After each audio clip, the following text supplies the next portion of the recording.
Vamos começar então a falar daquele que é o mais essencial, ele é o mais básico, porém ele é o ponto de partida de tudo, o verbo to be, né? Não é à toa que os livros didáticos aí, até mesmo na escola e até os cursos particulares de inglês, qualquer livro didático que você pega, o primeiro tema tá lá ele, a primeira lição, verbo to be. Por que que o verbo to be é importante? Então, esse primeiro bloco é uma introdução a uso do verbo to be na língua inglesa e a importância dele dentro da língua inglesa. A gente vai ter uma visão geral sobre ele, até começar a formar as frases e aí exercitar mais bonitinho ali a estrutura e tudo mais. Então, a princípio, ele é importante porque ele carrega dois verbos. Se a gente comparar inglês e português, ele carrega dois verbos da língua portuguesa. Ele serve tanto para o verbo ser quanto para o verbo estar. Então, tanto faz. Em qualquer uma das duas situações, verbo to be.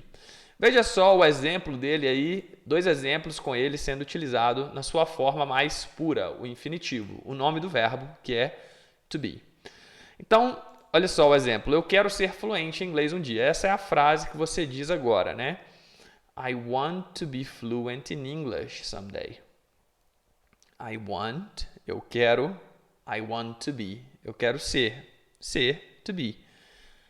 Vamos falar isso mais bonitinho, assim, do jeito que seria na fala dinâmica do dia a dia? I wanna be. Então, want to, a gente fala wanna. I wanna be fluent in English. I wanna be fluent in English someday. Eu preciso estar lá amanhã, né? Eu tenho um compromisso lá na empresa e eu preciso estar lá amanhã, sem falta. I need to be there tomorrow. I need to be there tomorrow. Beleza, olha só. Ser ou estar, to be. A gente vai na sequência aprender depois a conjugar ele, né? Eu sou, eu estou, você é, você está. É o que você vê em parênteses aí, né? Am, is e are. Mas primeiro uma visão geral. A segunda razão pela qual o verbo to be é importante é que ele é usado não somente para os verbos ser e estar. Ele é usado para formar outros verbos em inglês. Assim como o verbo there be, aqui conjugado there is, que é o verbo haver. Eu uso a palavra there mais o verbo to be para expressar essa ideia, a ideia do verbo haver. Assim como o verbo to be born, que é o verbo nascer. Eu uso duas palavras para expressar a ideia do verbo nascer, be born. Então, olha só, dois exemplos dele aí aparecendo, ó. There's a great job opportunity waiting for you here. Um chefe de uma empresa contratando falando isso, ó. There's a great job opportunity waiting for you here. Tem uma excelente oportunidade de emprego esperando por você aqui. There is. Como verbo nascer, eu digo I was born. Eu uso aqui no passado, né? O be no passado, uma das formas é was. I was born on December 26th, 1989. I was born on December 26th, 1989. When's your birthday? Quando é o seu aniversário? Deixa aí nos comentários. Então, ele carrega... Vamos contextualizando aqui, ó. Vamos resumindo, né?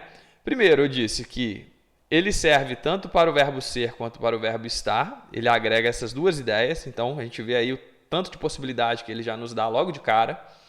Além disso, ele é usado para formar outros verbos, como o verbo there be e o verbo to be born. Aqui a gente viu eles conjugados, né? No presente, e no passado, nasci. Além disso, ele é usado como verbo auxiliar para alguns tempos verbais.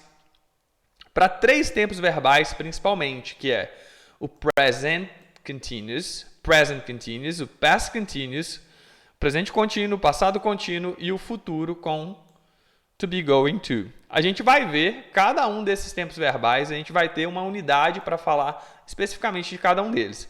Mas eu quero te dar logo de cara aqui alguns exemplos, né, para você visualizar isso. Olha só aqui o uso do present continuous. Olha o verbo to be aparecendo aqui, ó. What are you doing now? O que você está fazendo agora? Então, Então, o present continuous, ele é o tempo verbal que a gente usa para falar de coisas que estão acontecendo. Olha só, palavra-chave, estão acontecendo. Verbo estar, eu não disse? Você está. Perguntando, are you? What are you doing now? E o outro responde, I'm studying English online with teacher Marlon. I'm studying English online with teacher Marlon. Eu estou, I'm studying. I am, I'm. A gente vai passar também por estruturas interrogativas, afirmativas, contração, tudo isso.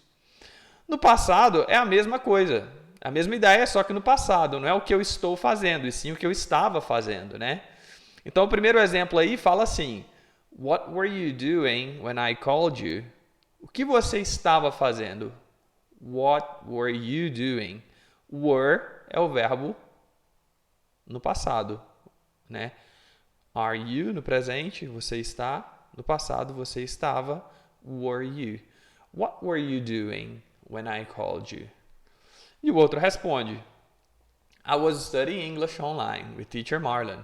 Eu estava estudando inglês online com o teacher Marlon. I was studying English online with the best teacher in the world. Puxando sardinha aqui pro meu lado. É lógico, né? Vamos lá.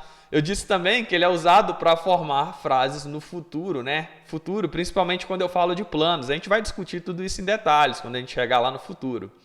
Quando eu falo de planos para o futuro, situações, intenções ali que eu já estou meio que articulando para as coisas acontecerem. Olha só a pergunta. O que você vai fazer nas suas férias? What are you gonna do? What are you gonna do? Olha como é que fica bonitinho na fala, ó. Tudo conectado. What are you gonna do? What are you gonna do? What are you gonna do for your holidays? What are you gonna do for your holidays? E o outro responde, I'm gonna travel to the countryside. Você vai fazer nas férias? What are you gonna do for your holidays? I'm gonna travel to the countryside. Vou viajar para o interior. I'm gonna travel. Então, o verbo to be também aparece aqui, né? A gente usa ele no presente, seguido de going to. Então, essa introdução nos mostra a importância do verbo to be na língua inglesa. Primeiro, que ele carrega dois sentidos, ser ou estar. Segundo, que ele é usado para formar outros verbos, assim como os verbos haver, there be, e o verbo nascer, be born. Então, já duas funções importantíssimas. Terceiro, que ele é usado para formar 3 tempos verbais do inglês, pelo menos aqui, né? Mais básicos aqui, present continuous, past continuous e future. Então, cara, vou te falar, domina esse negócio aqui. Esse é o primeiro assunto, esse é o nosso primeiro desafio. A gente vai começar a entrar a fundo agora no próximo bloco, no uso do verbo to be no presente, que são essas 3 palavrinhas que você está vendo aí, am, is e are. E vou te falar, hein? Se aprender o verbo to be, aprende qualquer verbo do inglês, porque ele é o que mais varia, né, em conjugações. Ele tem 3 formas. Para os outros verbos, a gente vai ver como que é moleza, né? I like, you like, they like, we like. Só que no verbo to be que a gente tem essas variações. Então, nos vemos no próximo bloco.